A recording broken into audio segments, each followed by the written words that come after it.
सभी दोस्तों का विशिष्ट एकेडमी में हार्दिक स्वागत है।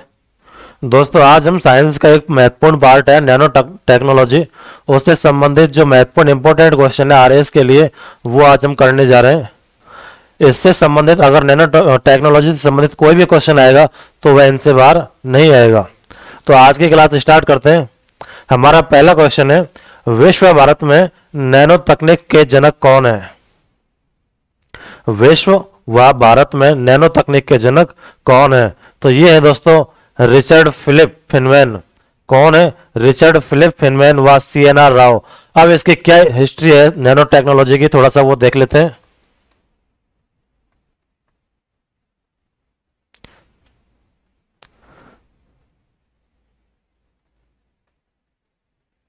जो नैनो शब्द है ये ग्रीक भाषा का शब्द है। ग्रीक भाषा का शब्द है, इसका अर्थ होता है ड्वार्फ या बोना, ये इसका शब्द होता है। इसमें कितने साइज के आकार आते हैं? इसमें साइज के आकार आते हैं 1 नैनोमीटर से 100 नैनोमीटर, यानी कि इसको बोलते हैं 10⁻⁹ मीटर से, और इसको बोलते हैं 10⁻² इंटू नैनोमीटर, यानी कि 10⁻⁹। तो ये कितना हो जाएगा फाइनली? 10⁻⁷। तो 10⁻⁹ नैनोमीटर से 10⁻⁷ मीटर तक, 10⁻⁹ मीटर से 10⁻⁷ मीटर तक। ठीक है, ये तो नैनो तो ऊपर था जब हमने -9 नहीं लगाया था। अब इसको हमने सॉल्व किया तो ये देखें मीटर हो जाएगा। 10⁻⁹ मीटर से 10⁻⁷ मीटर तक के कणों को नैनो टेक्नोलॉजी के अंदर हम पढ़ते हैं। ठीक है, अगला इसके बारे में क्या इंपॉर्टेंट है ये देखें। ये ग्रीक भाषा का शब्द है। सबसे पहले नैनो टेक्नोलॉजी के बारे में 1959 में कैलिफोर्निया में एक वैज्ञानिक थे, रिचर्ड फिलिप फिनमैन। वो सबसे पहले 1959 में कैलिफोर्निया में एक वैज्ञानिक थे, Richard Philip Feynman. Richard Philip Feynman California के वैज्ञानिक थे, रिचर्ड फिलिप फिनमैन। इन्होंने सबसे पहले नैनो टेक्नोलॉजी के बारे में सैद्धांतिक रूप से बताया था। नैनो टेक्नोलॉजी के बारे में थ्योरेटिकली, यानी कि सैद्धांतिक रूप से इन्होंने बताया था। इसके बाद में प्रोफेसर नोरियो तानीगुची ने यह शब्द दिया था। प्रोफेसर नोरियो, अगर क्वेश्चन आ जाए कि जो नैनो टेक्नोलॉजी शब्द है, नैनो जो शब्द है वो किसने दिया नैनो शब्द, तो इसका आंसर है नोरियो तानीगुची। नोरियो तानीगुची ने ये नैनो जो शब्द है यह दिया था। इसके बाद में किम एरिक ड्रेक्सलर, इसके बाद में एक वैज्ञानिक आए थे, ये मैं साफ कर देता हूं। इसके बाद में एक वैज्ञानिक आए थे किम एरिक ड्रेक्सलर। उनकी एक बुक थी इंजिन्स ऑफ क्रिएशन। उसमें उन्होंने बताया था इसके बारे में सबसे पहले कि नैनो टेक्नोलॉजी में क्या क्या होता है। इनकी एक बुक थी इंजिन्स ऑफ क्रिएशन, जिससे नैनो टेक्नोलॉजी को प्रसिद्धि मिली थी। जो नैनो टेक्नोलॉजी फेमस हुई थी वो कहां से हुई थी? जो नैनो टेक्नोलॉजी फेमस हुई थी ये हुई थी, एक वैज्ञानिक थे किम एरिक ड्रेक्सलर। किम एरिक ड्रेक्सलर। ठीक है, इनकी एक बुक थी engines of creation. Engines of creation. इससे जो नैनो टेक्नोलॉजी है इसको प्रसिद्धि मिली। यहां तक ये सभी काम प्रैक्टिकली नहीं हो रहा था, सब थ्योरेटिकली, सिर्फ भाषणों में यानी बातों में ही हो रहा था, थ्योरेटिकली सैद्धांतिक रूप से हो रहा था। लेकिन जो प्रैक्टिकली स्टार्ट हुआ वो हुआ गर्ड बेनिंग एवं हेनरिक रोहरे ने इसको प्रैक्टिकली पॉसिबल किया। किसने? गर्ड बेनिंग। ये सारे क्वेश्चन दोस्तों इंपॉर्टेंट है, इसलिए मैं लिखा रहा हूं आपको। गर्ड बेनिंग एवं हेनरिक रोहरेर। गर्ड बेनिंग एवं हेनरिक रोहरेर। गर्ड बेनिंग एवं हेनरिक रोहर ने इसका प्रैक्टिकल स्टार्ट किया। और इन्होंने क्या किया? इन्होंने STM की खोज की। किसकी? STM की खोज की। इसका अर्थ है स्कैनिंग टनलिंग माइक्रोस्कोप। स्कैनिंग,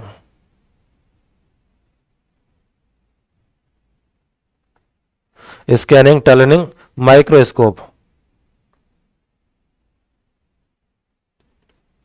ये क्या है दोस्तों? ये जो है नैनो कणों के खोज या विनिर्माण में सहायक है। एसटीएम क्या काम करता है? नैनो कणों के, जो नैनो कण है, इन सभी चीजों को आप नोट्स बना के लिखें, आपके एग्जाम्स के लिए बहुत इंपॉर्टेंट है। एसटीएम जो है नैनो कणों की खोज या फिर कहें विनिर्माण में सहायक है। किसमें? नैनो कणों की खोज या विनिर्माण में सहायक है। अब आगे देखिए क्वेश्चन कि जो एसटीएम है इसकी आवर्धन क्षमता कितनी होती है, कितनी ज्यादा से ज्यादा, मतलब कितना सूक्ष्म एक कण देख सकता है। तो इसकी आवर्धन क्षमता है 0.01 नैनोमीटर। नैनोमीटर में तो फिर भी 10⁻⁻9 मीटर है, लेकिन ये उससे भी कम है। कितना?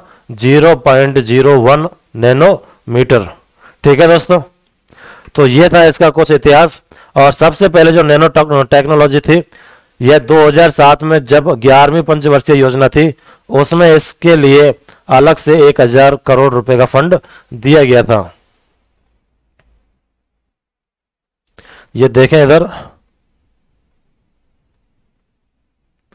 नैनो टेक्नोलॉजी के लिए 2007 में जो 11वीं पंचवर्षीय योजना थी, 11वीं पंचवर्षीय योजना थी, उसमें इसके लिए अलग से 1000 करोड़ रुपए दिए गए थे।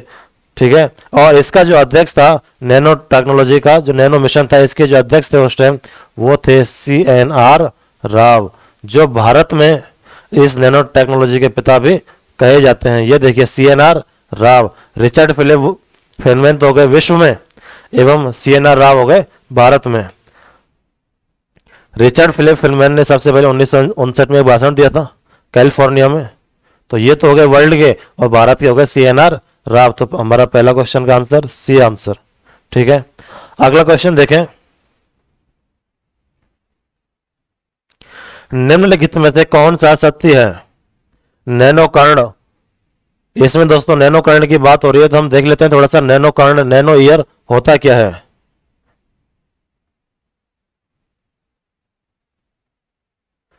नैनो कर्ण होता क्या है? जो नैनो कर्ण है एक गोल्ड पार्टिकल से बना होता है।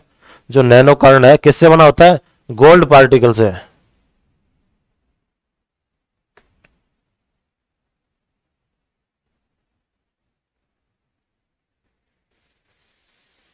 हाँ तो दोस्तों ये देखेंगे,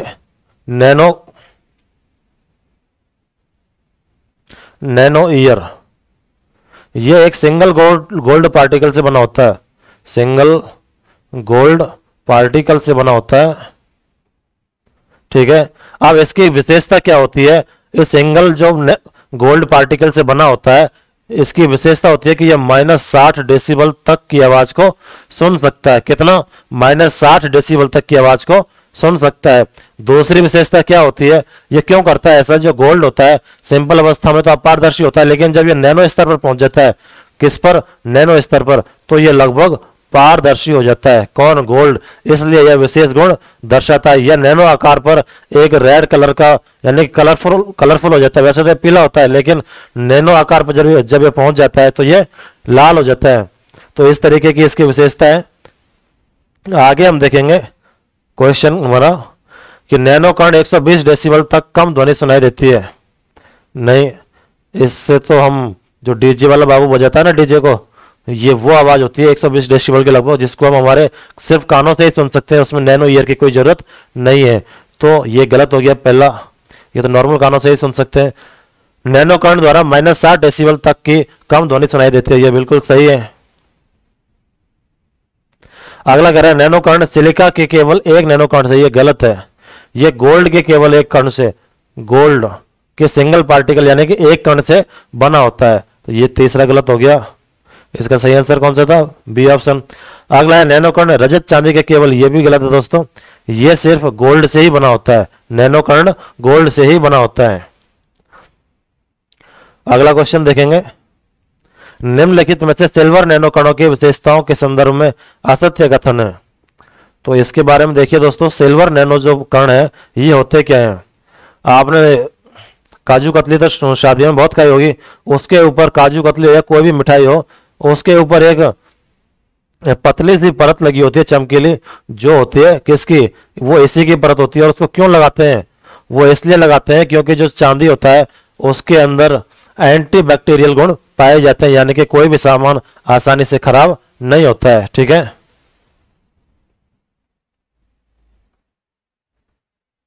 ये देखें,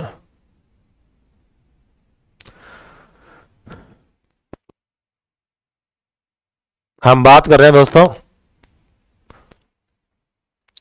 नैनो कण के बाद में हमारा क्वेश्चन है सिल्वर नैनो कण। हमारा गोल्ड पार्टिकल तो हो गया ईयर में, अब हम बात करेंगे सिल्वर, ये सिल्वर के बारे में।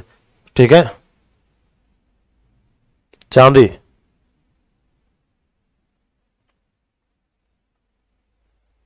हम बात करते हैं दोस्तों चांदी के बारे में, जिसको अर्जेंटम बोलते हैं।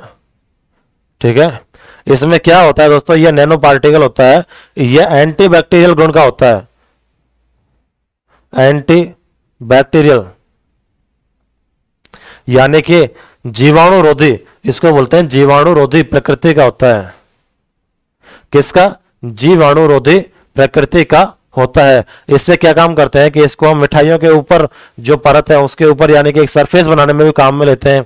और जो अभी आपने देखा कोरोना में, तो कोरोना में जो कपड़े बनते हैं उसमें भी इसका काम किया गया, जिससे कि जो बैक्टीरिया है वो अंदर प्रवेश ना करे। खाद्य पदार्थों में भी इसका प्रयोग किया जाता है। तो इस तरीके से आपने देखा कि चांदी का जो है सिल्वर नैनो कणों की विशेषता है, यह जीवाणु को नष्ट कर देता है, बिल्कुल सही बात है। इनका प्रयोग खाद्य पदार्थों के संरक्षण हेतु किया जाता है, यह बिल्कुल सही है, संरक्षण में किया जाता है। मिठाइयों के ऊपर जो लगाते हैं ना परत एक, उसके रूप में किया जाता है। इनका प्रयोग कैंसर के उपचार में किया जाता है, यह गलत है, इसका प्रयोग कैंसर के उपचार में नहीं करते हैं। इनका प्रयोग पट्टी, मलम, जैसे कि आपने कोई भी हमारा कोई घाव हो जाता है तो उसके ऊपर पट्टी लगाते हैं, तो उसमें जीवाणु रोधी का गुण होता है, जिससे कि वो जीवाणुओं को नष्ट कर सके। तो ये भी हमारा सही आंसर है, इसमें गलत है सी ऑप्शन, इनका प्रयोग कैंसर के उपचार में नहीं किया जाता है। अगला क्वेश्चन देखें, नैनो प्रौद्योगिकी का स्वास्थ्य के क्षेत्र में अनुप्रयोग। अब इसके बारे में थोड़ा सा देख लें, मैं हर एक क्वेश्चन को आपको समझाऊंगा डिटेल से, जिससे कि नैनो टेक्नोलॉजी के अंदर कोई भी क्वेश्चन बनेगा तो वो गलत नहीं होगा।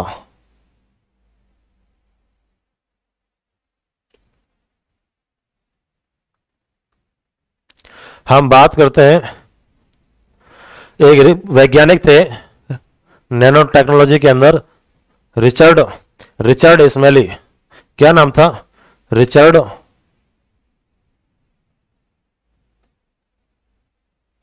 स्मेली। रिचर्ड स्मेली एक वैज्ञानिक थे जो फ्लोरीन खोजकर्ताओं में भी शामिल थे, जिनको नोबेल मिला था। फ्लोरीन खोजकर्ताओं में शामिल थे, फ्लोरीन की खोज की थी। ये तीन वैज्ञानिक थे जिसमें ये शामिल थे, एक तो थे रिचर्ड स्मेली, एक थे कोटो एवं कर्ल। दो वैज्ञानिक और कौन थे, एक तो कोटो एंड कर्ल, ये दो वैज्ञानिक और थे, फोटो नहीं कोटो। रिचर्ड स्मेली, कोटो, कर्ल ने फ्लोरीन की खोज की थी, तो उसमें से एक वैज्ञानिक थे रिचर्ड। तो इसका नैनो टेक्नोलॉजी में क्या योगदान है, इसने इसके अंदर जो इसके प्रयोग थे नैनो टेक्नोलॉजी के, इसके प्रयोगों को दो भागों में विभाजित किया। एक तो थे नम अनुप्रयोग, नम यानी कि वेट, गीले, एप्लीकेशन यानी कि अनुप्रयोग।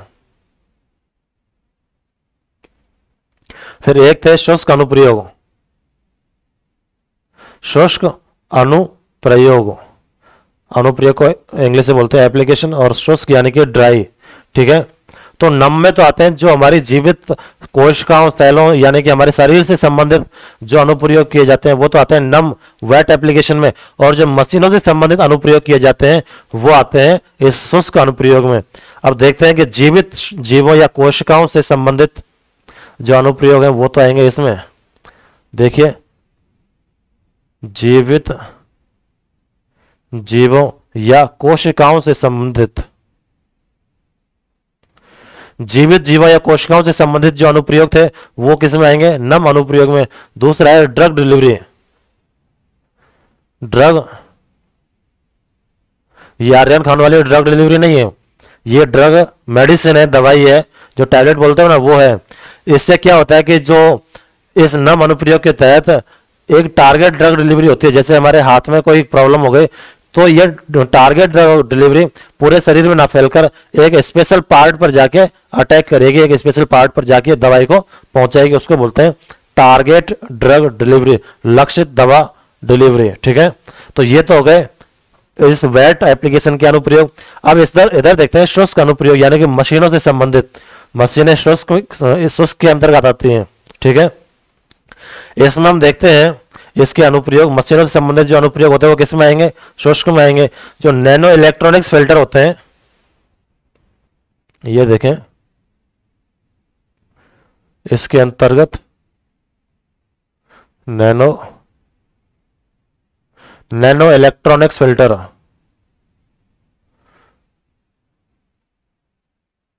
राइटिंग पर ज्यादा ध्यान ना दें, कंटेंट पर दें।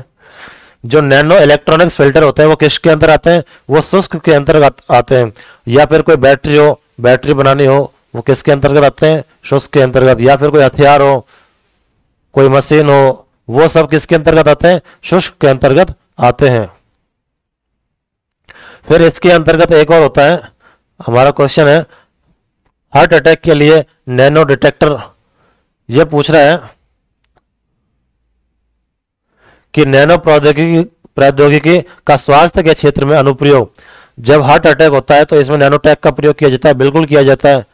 एक CNT ट्यूब होती है जिसको कि अगर कहीं हमारे रक्त में ब्लॉकेज हो तो इस CNT इतनी महीन होती है, इतनी पतली होती है कि इसको ये कहीं रुकती भी नहीं है और कोई ब्लॉकेज हो उसको हटा देती है। ये कह रहा है हार्ट अटैक के लिए नैनोटेक डिटेक्टर, तो बिल्कुल ये इसका काम करती है।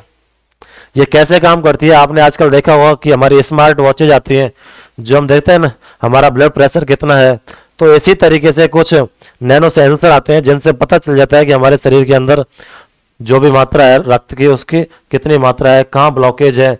तो एक हार्ट अटैक डिटेक्टर के रूप में भी इनका उपयोग होता है। जैसे कि नैनो सेंसर, जो नैनो सेंसर होते हैं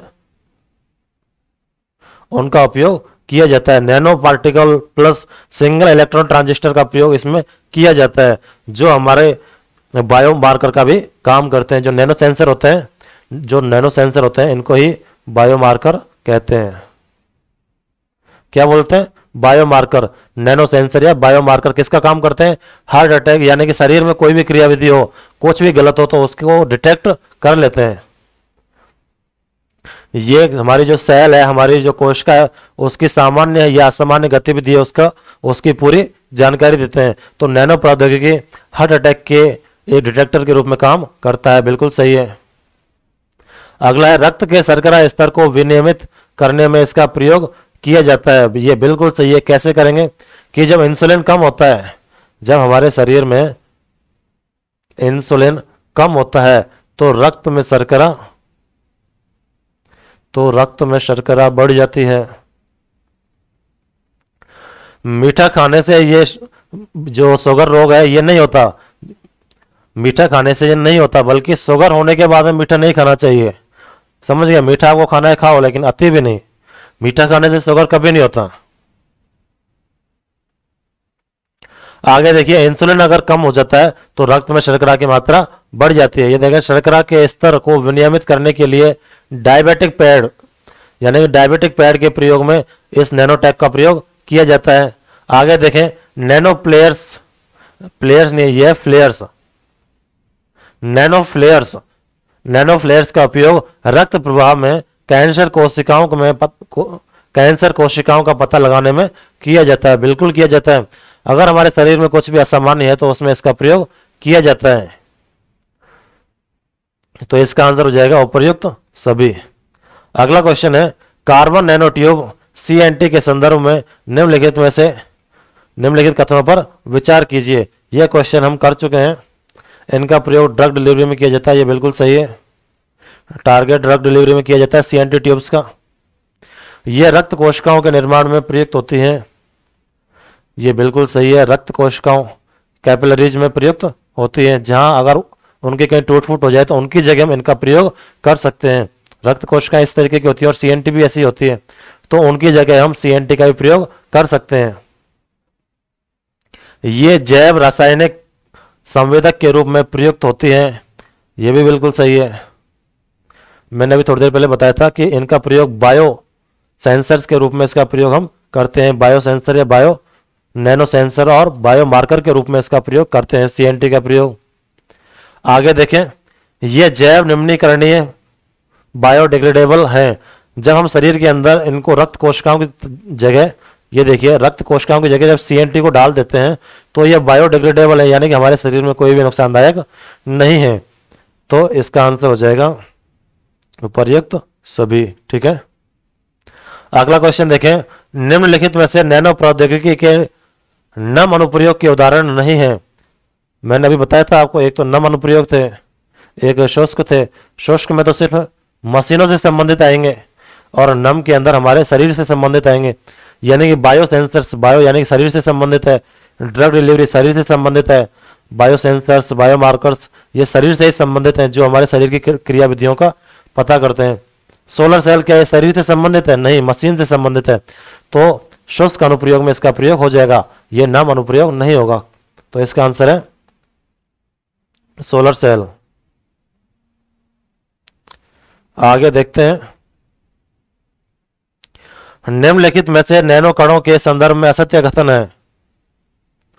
निम्नलिखित में से, ये देखिए नैनो तकनीक में 1 नैनोमीटर से 100 नैनोमीटर आकार के कणों का अध्ययन किया जाता है, ये बिल्कुल सही है।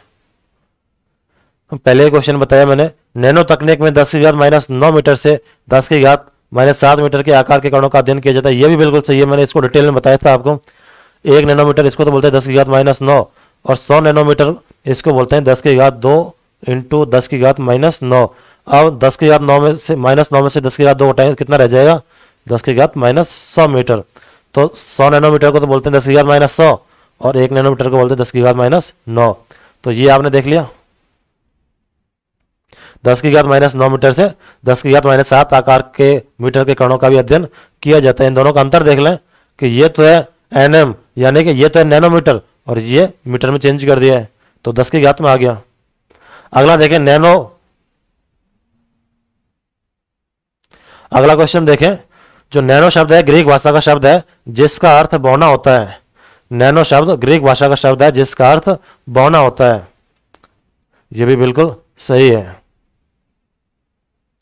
नैनो भाषा का शब्द एक ड्वार्फ होता है जिसका अर्थ होता है बौना। अगला देखें, प्रोफेसर नोरियो तानिगुची ने सर्वप्रथम, प्रोफेसर नोरियो तानिगुची ने तो नैनो शब्द दिया था,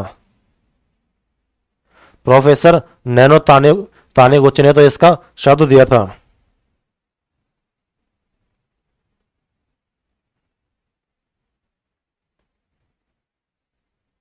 अगला क्वेश्चन देखें, इसी में देखें, प्रोफेसर नोरियो तानिगुची ने सर्वप्रथम सैद्धांतिक रूप से इस तकनीकी के बारे में बताया था। नहीं, प्रोफेसर नोरियो तानिगुची है, इन्होंने तो नैनो जो शब्द है शब्द दिया था सर्वप्रथम 1959 में कैलिफोर्निया में बताया था। उस वैज्ञानिक का नाम है Richard Philip Feynman. Richard Philip Feynman, ठीक है, तो इसमें डी ऑप्शन गलत हो जाएगा। रिचर्ड फिलिप फेनमैन ने सर्वप्रथम इसके बारे में बताया था 1959 में कैलिफोर्निया में। अगला क्वेश्चन है, निम्नलिखित में से असत्य कथन है। निम्नलिखित में से असत्य कथन है, शून्य विमीय नैनो पदार्थों में सभी विमाएं नैनो स्तर की होती हैं। ये देखें, जो जैसा पदार्थ होगा, जितना विमीय पदार्थ होगा उसकी उतनी ही विमाएं बाहर होंगी, तो यानी कि नैनो स्तर से बाहर होंगी। ये है दोस्तों शून्य विमीय नैनो पदार्थ। कैसा? शून्य विमीय, तो इसके शून्य विमाएं नैनो स्तर से बाहर होंगी, यानी कि इसको पढ़ें, शून्य विमीय नैनो पदार्थ में सभी विमाएं नैनो स्तर की होती है, यानी कि बाहर तो नहीं है, एक भी नहीं है, तो ये बिल्कुल सही है। अगला देखें, द्विविमीय नैनो पदार्थ में एक विमा नैनो स्तर की होती है, यानी कि 2 तो है बाहर और 1 है अंदर, तो ये भी सही है। यानी कि जितना विमीय पदार्थ होता है उसकी उतनी ही विमाएं नैनो स्तर से बाहर होती हैं। और तो टोटल कितनी विमाएं होती हैं? 3 होती हैं। अगला देखें, त्रिविमीय नैनो पदार्थ में तीनों विमाएं नैनो स्तर की होती हैं। ये गलत है, इसकी तीनों विमाएं नैनो स्तर से बाहर होती हैं, नैनो स्तर के अंदर नहीं होती, नैनो स्तर के बाहर होती हैं। ये गलत हो गया तीसरा। अगला देखें, नैनो तकनीक की टॉप डाउन अप्रोच में वृहत पदार्थों को तोड़कर नैनो स्तर यानी कि नैनो स्तर बोलते हैं 10⁻⁹ मीटर तक पहुंचाया जाता है। तो ये भी बिल्कुल सही है। अगला क्वेश्चन देखें, निम्नलिखित नैनो पदार्थों को उनकी पीढ़ियों या विकास के क्रम में व्यवस्थित करें। तो इसको हम थोड़ा सा देख लेते हैं कि इनका विकास कैसे कैसे हुआ है। जो हमारा फर्स्ट पीढ़ी है, इसको जो पीढ़ियों में बांटा गया है वो बांटा है मिहिल रोक्को ने। एक वैज्ञानिक था जिसका नाम था मिहिल रोक्को। इसको मिहिल रोक्को ने इनको पीढ़ियों के आधार पर व्यवस्थित किया था। जो हमारी फर्स्ट पीढ़ी है इसमें तो आते हैं इनएक्टिव पदार्थ, इसमें बिल्कुल निष्क्रिय नैनो संरचनाएं आती हैं, जैसे कि हमारी क्रीम होती है, कोई फेस क्रीम होती है यानी कि सौंदर्य प्रसाधन क्रीम बोलते हैं इनको, क्रीम हो गई, या फिर कोई वॉलनी स्प्रे हो गई। ये क्या करते हैं, हमारे शरीर पर लगकर स्वतः ही अवशोषित हो जाती है। जैसे वॉलनी स्प्रे करते हैं तो ये स्वतः ही अवशोषित हो जाती है और हमारे शरीर का जो दर्द है वो कम हो जाता है। यानी कि जो स्वतः ही अवशोषित हो जाती है और खुद निष्क्रिय होती हैं, कोई भी क्रीम हो गई, वॉलनी वगैरह हो गई, प्रसाधन यानी कि सौंदर्य प्रसाधन वाले कुछ क्रीम हो गई, वो आएंगे हमारी फर्स्ट जनरेशन में। किसके अंतर्गत, फर्स्ट जनरेशन में। फिर आती है सेकंड जनरेशन, इसमें जो पहले असक्रिय थी, निष्क्रिय थी, वो सक्रिय हो जाएंगी। ये देखें सेकंड पीढ़ी में सक्रिय नैनो संरचनाएं आएंगी। इसमें टारगेट ड्रग डिलीवरी मैन है, टारगेट ड्रग डिलीवरी यानी कि लक्षित दवा डिलीवरी, यानी कि जिस सेल में हमें दवा भेजनी है उसी सेल में दवा जाएगी। ठीक है, तो ये तो आएगी सेकंड में target drug delivery. Drug delivery कैसा नंबर का, 2 नंबर का धंधा है, पता है ना आपको, ड्रग डिलीवरी 2 नंबर का धंधा है। तो सेकंड में ड्रग डिलीवरी। ठीक है, अगला हम देखते हैं थर्ड में जो नैनो रोबोट्स वगैरह आए थे वो आए थे नैनो सिस्टम्स। इसमें नैनो सिस्टम्स और इनसे ही संभव हुआ था 3D नेटवर्किंग। ठीक है, जो नैनो सिस्टम्स थे जैसे कि नैनो रोबोट थे, उनसे ही हमारा जो 3D नेटवर्किंग है वो संभव हुआ। इसके अंतर्गत NEMS यानी कि नैनो इलेक्ट्रोमैकेनिकल सिस्टम आते हैं। क्या आते हैं, NEMS, इसको बोलते हैं नैनो इलेक्ट्रोमैकेनिकल सिस्टम। इसके द्वारा 3D नेटवर्किंग संभव हुई है। ठीक है दोस्तों, तो अब हम इसमें देखते हैं ये पूछ क्या रहा है। यह पीढ़ियों के आधार पर पूछ रहा है। तो पहली पीढ़ी में हमारा सौंदर्य प्रसाधन हो गया, एक तो हमें पहला पता है, तो बाकी के 2 ऑप्शन तो गलत हो गए। अब बचे कितने, 2। अब लास्ट का ऑप्शन देख लो, अगर आपको ज्यादा ही चेक करना है कि 2 आएगा या 4 आएगा। सबसे लास्ट में जो आएगा वो आएगा, ये मैंने आपको बताया था लक्षित दवा, यानी कि 2 नंबर के धंधे में आती है ये, यानी कि सेकंड पीढ़ी दवा। तो 2 नंबर पर आएगा लक्षित दवाएं।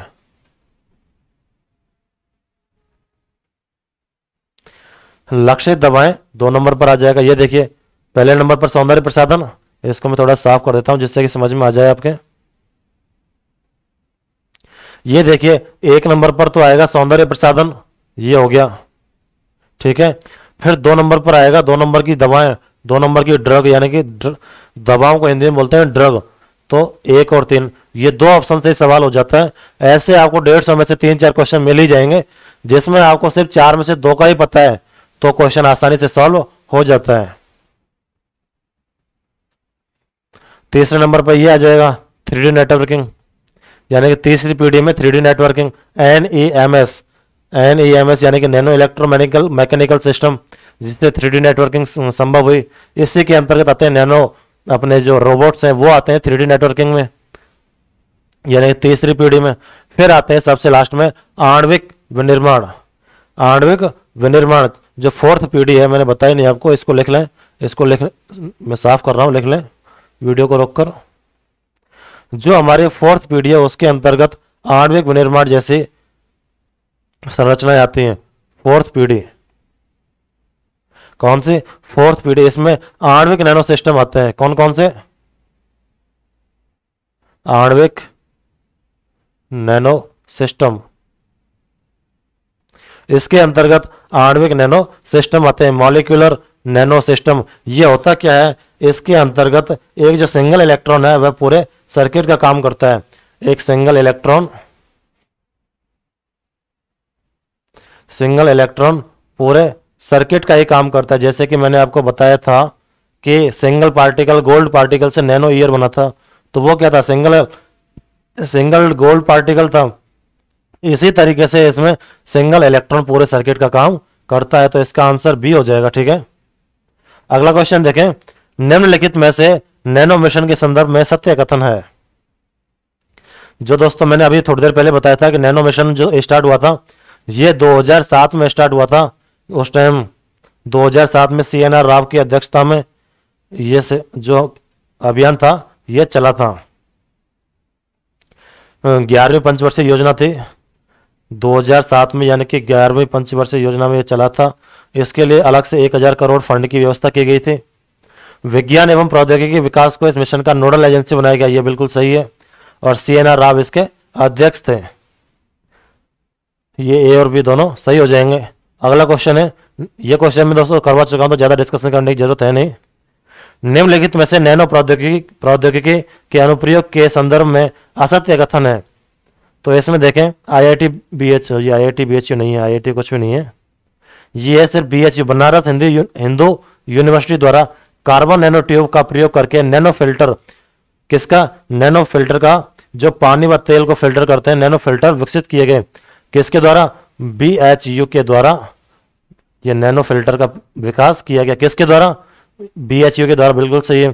फिर है IISc बेंगलुरु के वैज्ञानिकों ने CNT में द्रव प्रवाहित करके विद्युत उत्पादन की तकनीकी का विकास किया, यह भी बिल्कुल सही है। इसका क्या उपयोग है दोस्तों, जैसे कि किसी के शरीर में एक पेसमेकर होता है, वो खराब हो जाता है, दिल के पास पेसमेकर जो दिल को चलाता है, ये पेसमेकर अगर खराब हो जाता है तो उसके अंदर हम आर्टिफिशियल पेसमेकर डालते हैं, आर्टिफिशियल पेसमेकर डालते हैं। और इसको चलाने के लिए हम, हमारा जो शरीर होता है इसमें जो कंधे के नीचे है ना, एक बैटरी डालते हैं। क्या डालते हैं, बैटरी डालते हैं, जिससे कि ये पेसमेकर को लाइट मिलती रहे और ये चलता रहे। लेकिन वैज्ञानिकों ने क्या खोजा कि एक CNT ट्यूब है हमारे शरीर के अंतर्गत, आपको पता है रक्त तो 24 घंटे प्रवाहित होता है, तो CNT ट्यूब के अंदर से जब रक्त प्रवाहित होगा तो इससे बिजली उत्पन्न होगी, और बिजली उत्पन्न होगी तो पेसमेकर स्वतः ही चलेगा। इससे क्या हुआ कि कोई भी बैटरी की आवश्यकता नहीं हुई। पहले क्या होता था कि अगर बैटरी डाउन हो गई तो आदमी भी डाउन हो जाता है, बैटरी खत्म होने पर आदमी भी खत्म। तो अब बैटरी की कोई जरूरत नहीं है। कैसे जरूरत नहीं है कि CNT ट्यूब में से अगर रक्त प्रवाहित होता है तो इससे स्वतः ही बिजली उत्पादित होती है और यह पेसमेकर तक पहुंचती है। यह पेसमेकर इसका उपयोग कर लेता है। तो CNT डालने से इसका मतलब जो बैटरी है इसकी उपयोगिता खत्म हो गई। पहले क्या होता था, अगर आदमी खत्म हो गया तो इसको चेकअप के लिए ले जाया जाता था, चेकअप के पोस्टमार्टम के लिए खत्म होने के बाद, और इस बैटरी को निकाला जाता था कहीं जलाते टाइम अगर कोई ब्लास्ट वगैरह ना हो जाए। तो यह था दोस्तों CNT का उपयोग। CNT में द्रव प्रवाहित करके विद्युत उत्पादन की तकनीकी विकसित की। तो पेसमेकर का प्रयोग हमारे देख लो शरीर में कितना उपयोगी रहा CNT का प्रयोग। इसकी जो खोज है वो की थी IISc बेंगलुरु ने, BENGU, ठीक है, बेंगलुरु ने। और अगला है DRDO ग्वालियर द्वारा नैनो तकनीक पर आधारित टाइफाइड डिटेक्शन किट, टाइफाइड जांच किट का उपयोग विकास किया गया। यह भी बिल्कुल सही है दोस्तों। अगला है दिल्ली विश्वविद्यालय के वैज्ञानिकों द्वारा नैनो तकनीक पर आधारित कैंसर जांच सिस्टम का विकास किया गया। तो यह क्वेश्चन हमारा गलत हो जाएगा, ये ऑप्शन जो हमारा गलत हो जाएगा। अगला क्वेश्चन देखें, नैनो रोबोट्स के संदर्भ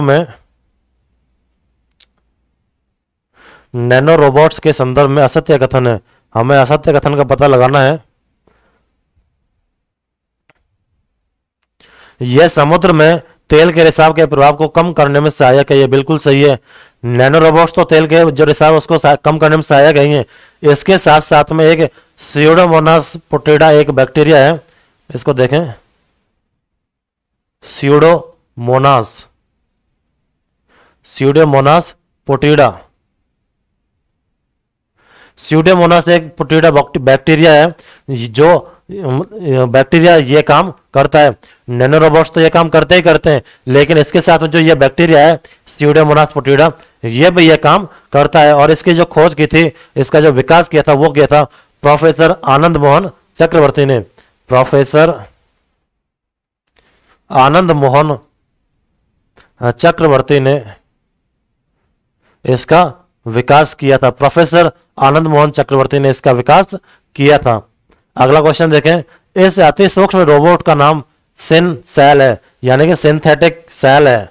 ये भी बिल्कुल सही है। इसको पूरा जब करेंगे ना, सिन का मतलब सिंथेटिक और सेल्स यानी कि सेल्स, सिंथेटिक सेल्स है इसका नाम, इस अति सूक्ष्म रोबोट का। अगला देखें, आईआईटी रुड़की ने अति सूक्ष्म रोबोट विकसित किया। ये गलत है दोस्तों, आईआईटी रुड़की ने नहीं, एमआईटी ने किया था। किसने किया था? एमआईटी ने इसका विकास किया था, यानी कि एमआईटी का पूरा फुल फॉर्म है मैसाचुसेट्स इंस्टीट्यूट ऑफ टेक्नोलॉजी। इसका नाम लिख देता हूं मैं, मैसाचुसेट्स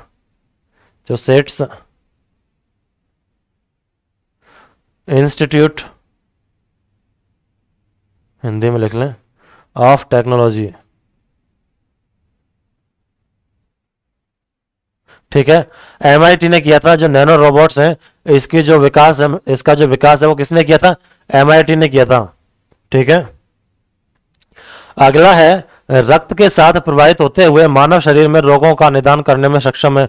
बिल्कुल है, मैंने आपको बताया था, अगर रक्त में हम सीएनटी को डाल देते हैं तो ये कहीं भी ब्लॉकेज में जाकर उस हार्ट अटैक की प्रॉब्लम है या फिर कोई भी हमारी सेल अनियंत्रित विकास करिए उसका उपचार कर सकती है। तो ये भी बिल्कुल सही है। सीएनटी जो है नैनो रोबोट्स के अंतर्गत आती है। अगला देखें, नैनो प्रौद्योगिकी के अंतर्गत ग्रेगू शब्द से तात्पर्य है। ये जो शब्द है दोस्तों, एरिक ड्रेक्सलर ने इसकी खोज की थी। ERIC, Eric Drexler. किसने? एरिक ड्रेक्सलर ने इस शब्द की खोज की थी। अगला ये ये देखिए, ग्रेगू शब्द क्या है? ये गु हिंदी वाला नहीं, इंग्लिश वाला गु है। ठीक है, इसकी ये जो शब्द है किसने दिया है? एरिक, ERIC, एरिक ड्रेक्सलर ने शब्द दिया है। ये ग्रेगू होता है क्या है? आपने रजनीकांत की मूवी देखी होगी रोबोट्स, उसमें क्या होता है? एक रोबोट्स होता है जो सेल्फ असेंबलिंग का गुण होता है। रजनीकांत इसको तोड़कर फेंक देता है, लेकिन ये कचरे में से स्वतः ही इसका एक एक कण मिलकर स्वतः ही असेंबल यानी कि इकट्ठा हो जाता है, स्वतः ही असेंबल हो जाता है। ये देखिए, बायो असेंबलर यानी कि सेल्फ असेंबलर होता है। एवं इसमें आपने देखा बाद में इसने खुद की अपनी एक अलग से फौज बना ली। इसको बोलते हैं प्रतिकृति, स्व प्रतिकृति, यानी कि ये सेल्फ असेंबल भी हो सकता है और ये अपनी अनियंत्रित जो प्रतियां हैं वो भी बना सकता है। तो जो ग्रेगू हैं ये बायो असेंबलर होते हैं, सेल्फ असेंबलर होते हैं, जिनमें स्व प्रतिकरण यानी कि खुद ही अपनी कॉपी बना लेते हैं। आपने बताया उस रोबोट मूवी में इस रोबोट ने ही अपनी स्वतः सेना बनाई थी, किसी की हेल्प नहीं ली थी। तो ये भी हमारा सही है। तो इसमें ए और बी दोनों आंसर हो जाएंगे। अगला क्वेश्चन देखें, क्वेश्चन नंबर 14, नैनो प्रौद्योगिकी के अनुप्रयोग में प्रतिदीप्त नैनो कणों के संदर्भ में सत्य कथन है। यह विभिन्न चुंबकीय तरंगों को अवशोषित करके प्रकाश तरंगें उत्सर्जित करते हैं। यह बिल्कुल सही है। आपने जब रात में देखा होगा, जुगनू है जो एक लाइट उत्पन्न करता है, जो एक जुगनू है लाइट उत्पन्न करता है। कुछ मछलियां भी होती हैं, कुछ जीव ऐसे होते हैं जो लाइट उत्पन्न करते हैं, जो तरंगें उत्सर्जित करते हैं। ठीक है, तो ये हमारा बिल्कुल सही है। आगे देखें, प्रतिदीप्त नैनो कणों का प्रयोग MRI CT स्कैन में किया जाता है। ये भी बिल्कुल सही है। प्रतिदीप्त को बोलते हैं ल्यूमिनेसेंट।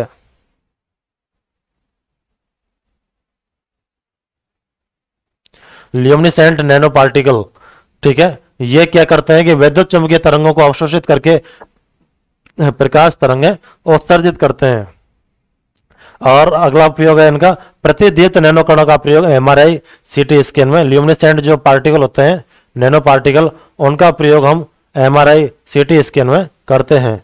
इसमें ए और बी दोनों सही हो जाएंगे। अगला क्वेश्चन देखें, नैनो प्रौद्योगिकी से संबंधित, नैनोटेक से संबंधित खतरों व चुनौतियों के संदर्भ में सत्य कथन है। तो इसके जो नैनोटेक है दोस्तों, नैनोटेक, इसके 3 महत्वपूर्ण खतरे हैं। पहला तो हमारा पर्यावरण के जितना उसका उपयोग है उतना ही खतरा भी है। अगर हमारी साइंस वैज्ञानिकों के हाथ में तो सही हाथों में, लेकिन अगर वही साइंस किसी आतंकवादी के हाथ में पहुंच जाए ना तो उतना ही वो नुकसानदायक है, पर्यावरण के लिए नुकसानदायक। दूसरा है आतंकवादियों द्वारा दुरुपयोग होता है, अगर आतंकवादियों के हाथों में चल जाए तो इसका दुरुपयोग हो सकता है, ठीक है। और तीसरा है ग्रेगू, यानी कि इनके अंतर्गत ग्रेगू यानी कि जो रोबोट्स हैं, अगर इन्होंने इंसान के प्रति अगर आंदोलन कर दिया यानी कि प्रति विवाद स्टार्ट कर दिया तो ये उनके खिलाफ हो सकते हैं, ये स्वतः ही असेंबल हो सकते हैं। ये देखें, ये कह रहा है हमारा पहला कथन है पर्यावरण के लिए क्या नुकसानदायक है। तो ये देखें थोड़ा सा कि जो कॉपर ऑक्साइड होता है CuO, कॉपर ऑक्साइड की जो नैनो कण है पौधों में फल और जो फूल होते हैं उनके विकास को ये रोकते हैं। कॉपर ऑक्साइड की जो नैनो पार्टिकल है वो पौधों में फल फूल के विकास को रोकते हैं। आतंकवाद में क्या नुकसान है कि अगर यही टेक्नोलॉजी आतंकवादियों के हाथ में पहुंच जाए तो बिल्कुल नुकसानदायक है, वो इंसानों को खत्म करेंगे। और ग्रेगो का मतलब है कि जो मशीनें होती हैं अगर वह स्वतः ही सेल्फ असेंबल होने लग गई और इंसानों और मशीनों के बीच में टकराव होने लग गया तो ये स्थिति बहुत भयानक होगी।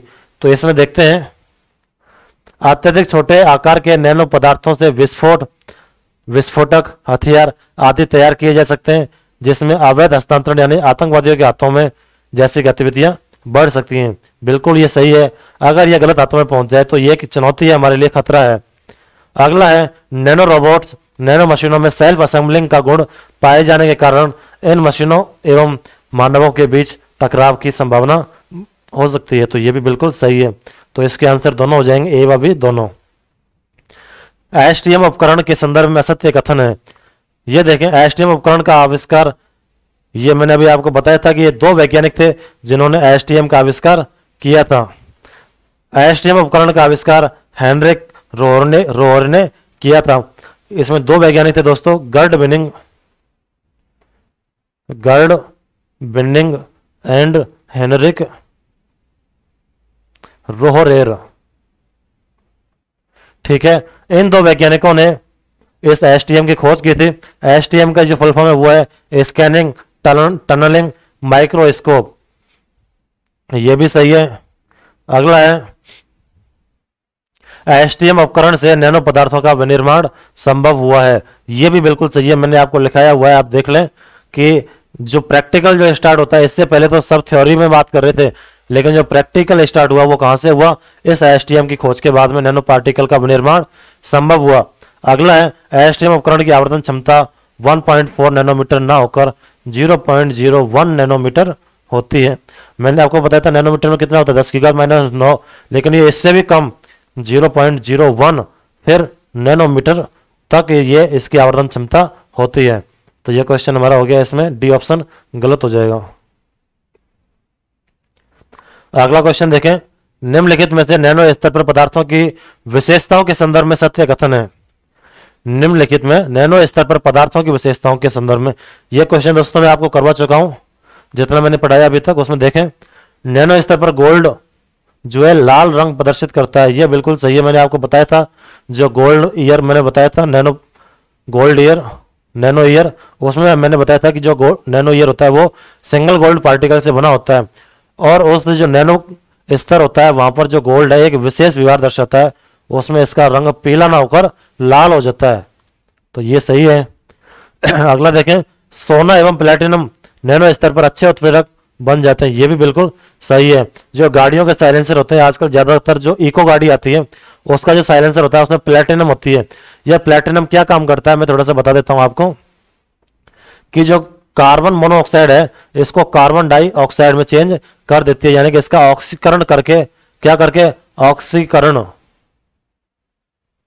ऑक्सीडेशन करके कार्बन मोनोऑक्साइड को कार्बन डाइऑक्साइड में चेंज कर देता है। क्या जो गाड़ियों का जो साइलेंसर होता है, एक्सहॉस्टर होता है, वो कार्बन मोनोऑक्साइड को कार्बन डाइऑक्साइड में चेंज कर देता है, इसलिए ये एक अच्छे उत्प्रेरक हैं, ये उत्प्रेरक क्या काम करते हैं, कार्बन मोनोऑक्साइड को कार्बन डाइऑक्साइड में चेंज कर देते हैं। इसकी जो साइलेंसर की कीमत होती है दोस्तों, ये बहुत महंगा साइलेंसर होता है गाड़ियों में, इसलिए जो गाड़ियां हैं बहुत महंगी आती हैं। अगला क्वेश्चन देखें, निम्नलिखित में से द्विविमीय रूप से बनाई गई प्रथम धातु है।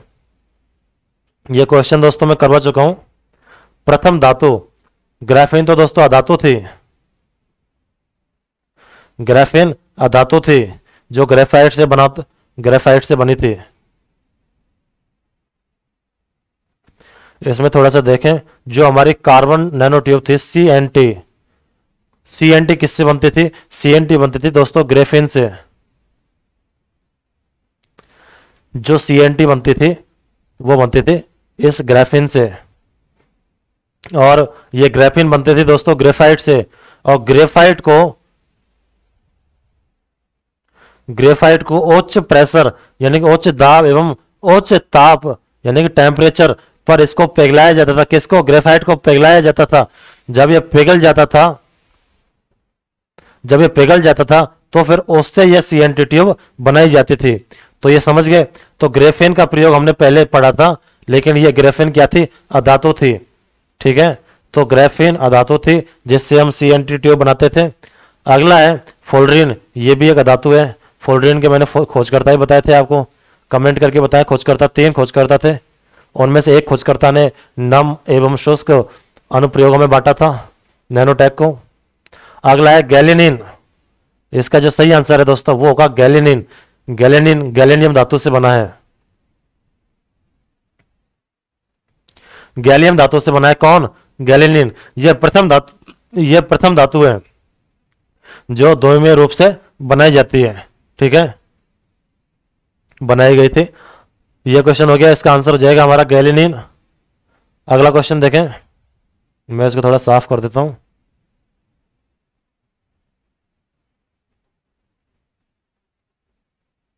आप ये पहले एक बार वीडियो को देख लें, फिर दोबारा वीडियो को देखते टाइम इसके अच्छे तरीके से नोट्स बना लें, पहले आप इसको समझें। तो इसका आंसर हो जाएगा गैलेनिन। अगला क्वेश्चन है, नैनो प्रौद्योगिकी का हालिया वर्तमान में उपयोग है। Antiviral nano coating face mask, बिल्कुल सही है। यानी कि जो नैनो टेक के अंतर्गत हम ग्रेफीन का प्रयोग करते थे।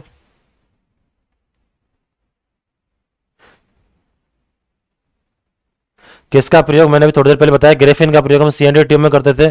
ग्रेफीन का प्रयोग हम ये मास्क वगैरह हैं उनमें भी करते थे, लेकिन इसमें क्या होता था? कार्बन होता था, और कार्बन हमारे श्वास के साथ शरीर में अंदर चला जाता था, यानी कि बिना सिगरेट पिए ही कार्बन हमारे शरीर के अंदर, इसलिए इस पर रोक लगा दी गई। लेकिन इसका प्रयोग फेस मास्क में भी होने लगा था। अगला है, ये सही है। अगला है, पर्सनल प्रोटेक्शन इक्विपमेंट किट में जो PPE किट आती है दोस्तों, जो डॉक्टर वगैरह पहनते हैं, कोरोना टाइम में आपने देखी होंगी, उसमें भी इसका प्रयोग किया जाता है। क्यों किया जाता है? क्योंकि इससे मास्क बनाए जाते थे और इसके अंदर बैक्टीरिया प्रवेश नहीं करता था।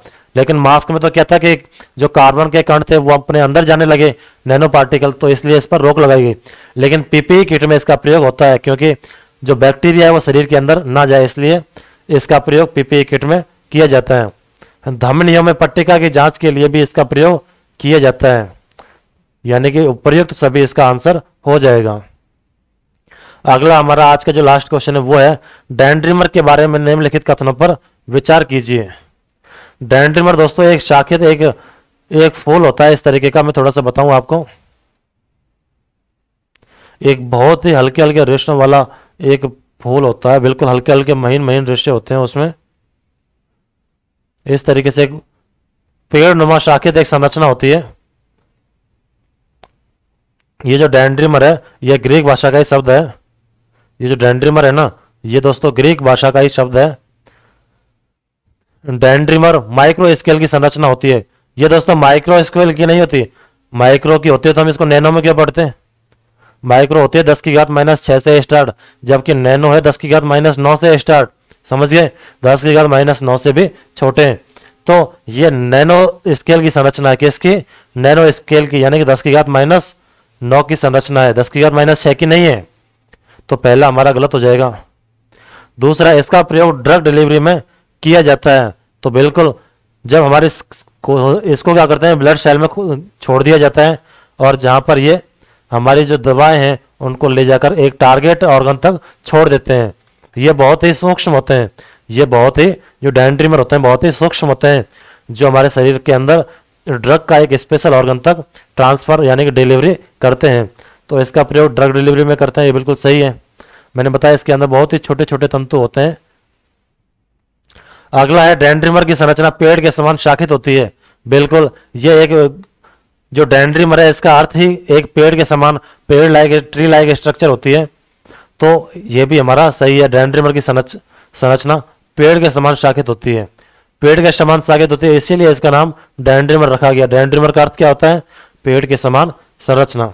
तो ठीक है दोस्तों, आप इस क्लास को अच्छी तरीके से लें, और ये गारंटी के साथ 100% में कह सकता हूं कि आपके जो नैनो टैक्सेस क्वेश्चन रहेंगे वो इससे बाहर नहीं आएंगे। इसमें आपके पिछले आरएस के क्वेश्चन जो आए हुए हैं वो भी मैंने इसमें करवाए, एसआई में आए थे, वो भी इसी के इन 20 क्वेश्चन के अंतर्गत ही सारा कुछ मैंने करवा दिया है। तो ठीक है दोस्तों, आप इनके अच्छे तरीके से नोट्स बनाएं, पढ़ते रहें। Thank you very much.